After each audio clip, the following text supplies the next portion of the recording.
Sup nerds! Today we're going to be talking about the Analogue Pocket. This isn't my handheld, nor are these my hands.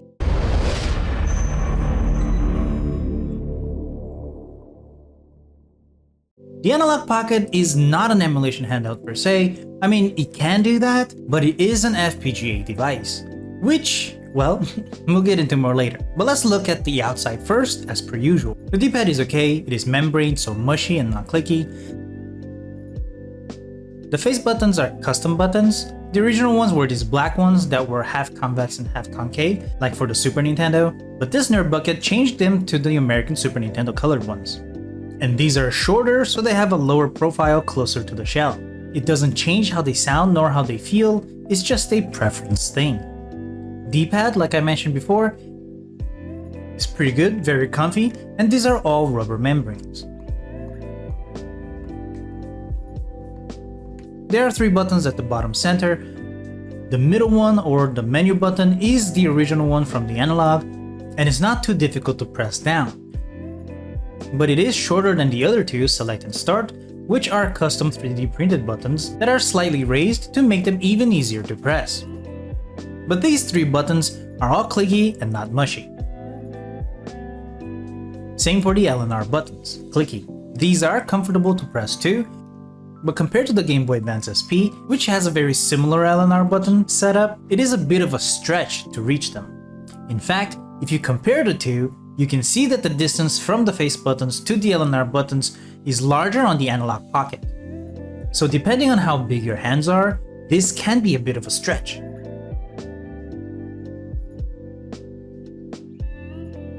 On the left side here, there is a speaker grill, buttons for the volume up and down, also clicky, and pressing both at the same time will mute. And of course the power button, which is pretty stiff, so that you don't accidentally turn this on. You can click it around, but it won't do anything unless you hold it in for a second or two. At the bottom, Game Boy Advance link port, battery charging indicator and the power on light, audio jack, USB-C charger, lots of scrape here, but we'll talk about that later, maybe. Otherwise, quite in good condition, despite having taken some tumbles, being played in bed, being taken apart, etc, etc. On the right side, there is another speaker grill and a micro SD port. On the top, we have nothing, but on the back here, we do have a game cartridge slot for the original Game Boy Color, and the Game Boy Advance cartridge. There are adapters to be able to play cartridges from other consoles and handhelds, but this Nerd Bucket ain't got any of those. Oh, and at the corner here, you can see a small logo that says FPGA, which stands for Field Programmable Gate Array, which basically means, like I mentioned before, that this is not necessarily an emulation device, at least not on the usual sense that we're used to.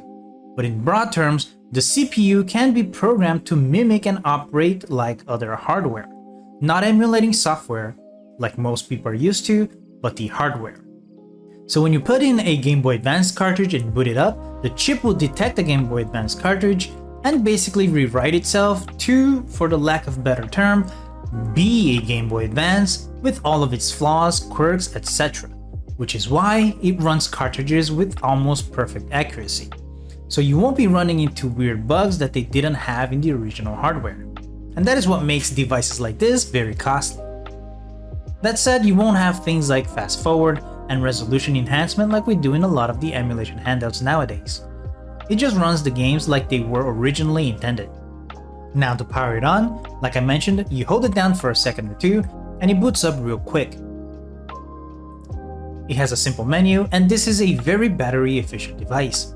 This is the entire OS. It shuts down real quick too. That wasn't sleep mode. That was actually the device shutting down completely and now powering it back on. And in the menu, obviously you can play real cartridges. Library is a list of previous games that this Nerd Bucket has played with real cartridges. It shows the basic info and artwork of the games.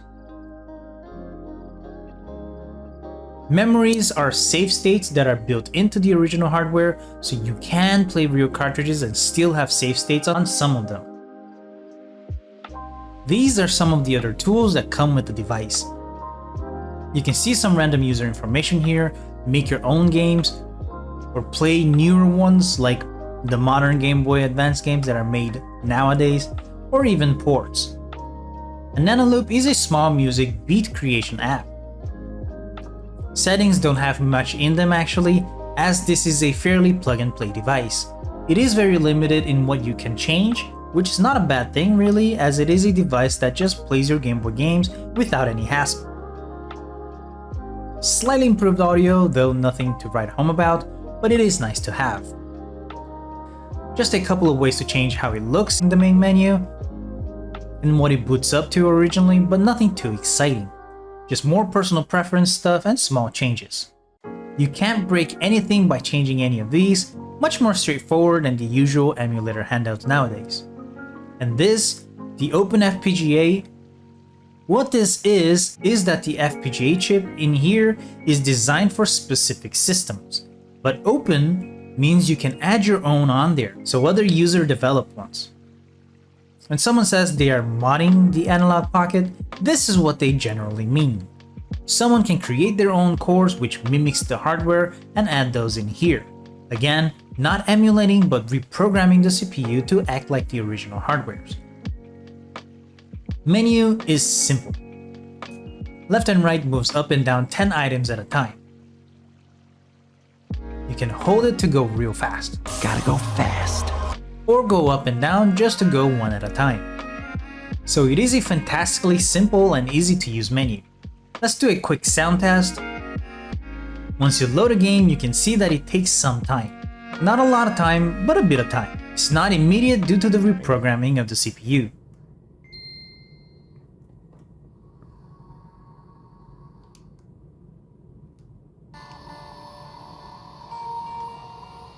The speakers aren't exactly front-firing, but close enough to your ears, which is really nice.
And just like that, you can switch out of the menu and onto a different game. That's what the middle button does. Just a pop-up menu with very limited options. Nothing you would want to change here except display mode, which they have updated to have quite a few good options.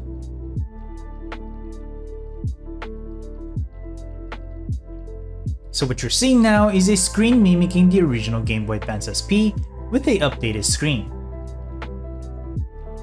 There are shortcuts for this. If you hold the menu button and hit left, you can cycle through the different screen shaders. Original Game Boy Advance colors, you can see the difference from the others.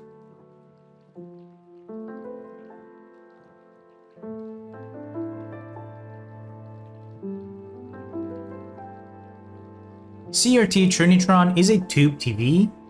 and it includes a bit of a blur and pixelation, and you will actually have the scanlines and bridge show up, whereas the normal mode is very clear. Grayscale for the original Game Boy. You can actually see the grid and the scanlines show up here, especially on the blue sky, compared to normal where it doesn't.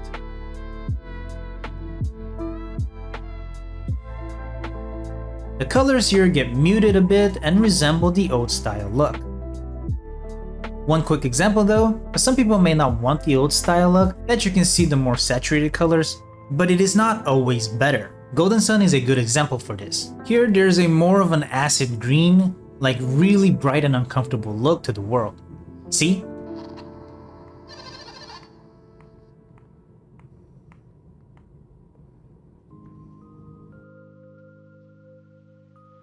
This is how the original Game Boy looked like, because the original Game Boy came with a non-backlit screen, and because of that the developers had to boost the colors, enhance saturation and brightness of everything to make it easier to see. Because of that, when we play on our new screen, everything looks too bright and uncomfortable. Like you can tell that that's not the correct color for the floor. It's a strain to the eyes, so it is nice that they have these color corrected palettes built in. So bigger saturation is not always better. When you do go outside, it will become even more apparent.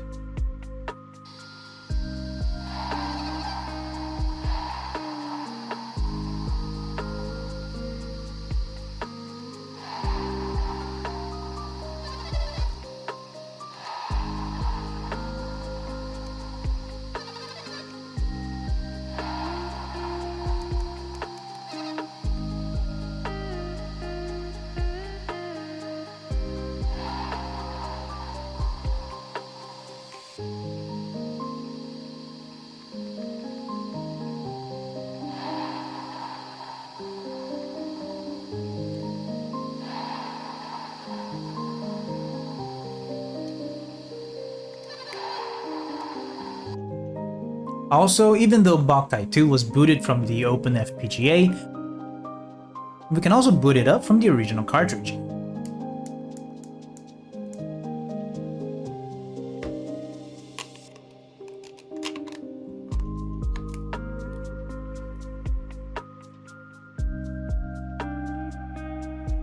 And just like real cartridges, blowing on them sometimes cleans them.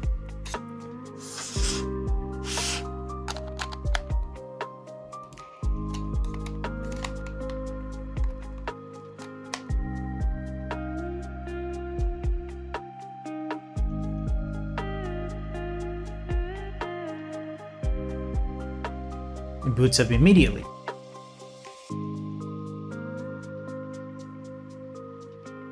It even recognized the original solar sensor hardware.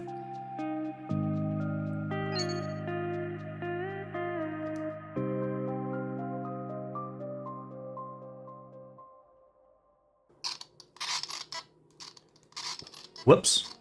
Again, like with cartridges, you don't want to move them.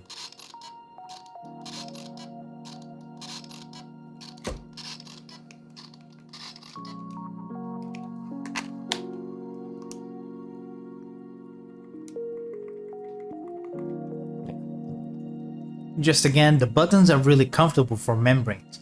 They aren't that mushy.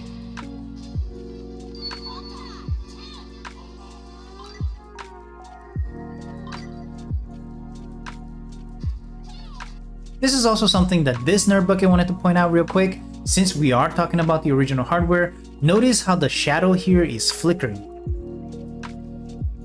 This is due to how old games handle transparency. It's even more apparent on the camera, I guess.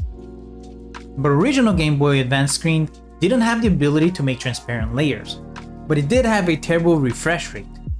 So what this is programmed to do, and what the new hardware is mimicking, is that it is showing a shadow underneath the character and then removing it and then putting it back in and flicking back and forth very quickly. And that in a Game Boy screen made it look like a one constant transparent shadow. But the LCDs today have a much higher refresh rate, so you can just see the flickering going on instead of the one seemingly constant transparent layer. So the illusion of transparency is lost.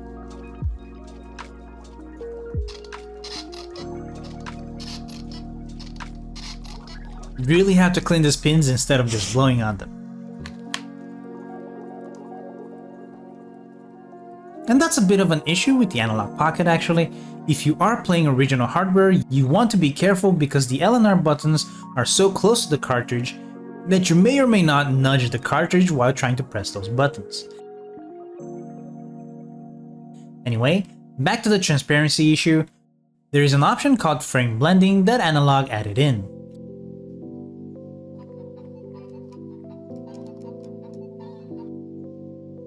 Which you can see that once turned on, it eliminates that flickering by blending the frames together, bringing back that sweet illusion back, just like it would have been with the original Game Boy Advance screen with a bad refresh rate. There is, however, some side effects. It does give a slight blur to our movement, making it even more authentic looking. But if you look at the edge of this platform here, you can see that it leaves behind a frame. Not too noticeable, but something that some people do pick up on and don't really appreciate to see that when there are new hardware that can make everything look real nice and crisp clear. But then of course, you will have that flickering issue with the transparent layers, which is an issue that not all games have because not all games use transparency. But just something to note, I suppose.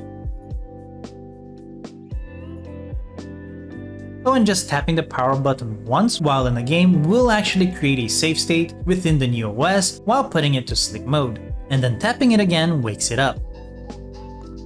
Which means that you can use save states for real cartridges, which is pretty cool.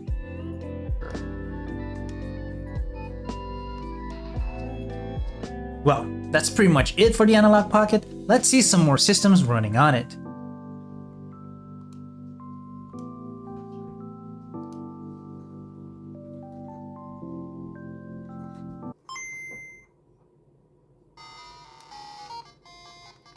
One of my favorite Game Boy Color games ever.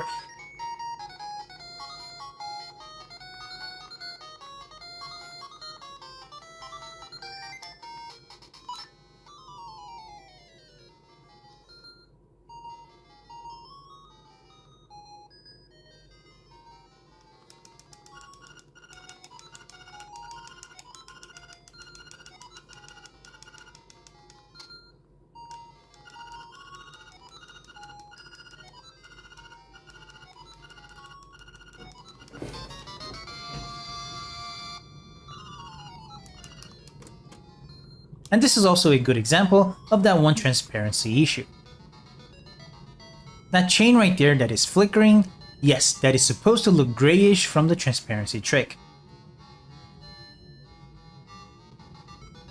But other than that, it runs perfectly.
NES, of course, runs buttery smooth, but that can be achieved pretty easily even with normal emulation.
and with Super Nintendo Yoshi's Island, which is what a lot of emulators until somewhat recently had issues with, it runs perfectly fine here, as you can see.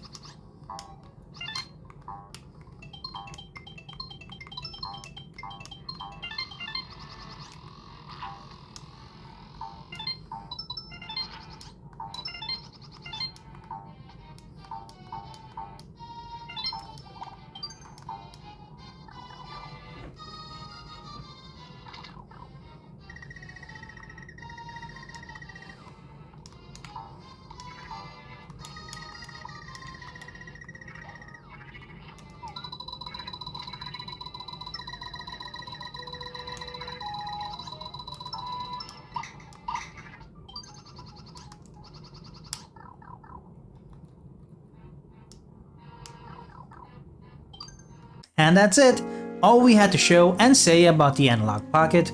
What do you prefer, FPGAs or just simple and conveniently cheap emulation? Let us know in the comments down below, leave a like if you enjoyed this video, consider helping out the channel by clicking on the join down below, subscribe to see more handheld videos like this and of other in-game collection videos, or even weekly free Epic Games videos on this channel. And of course, as per usual, always nerd on.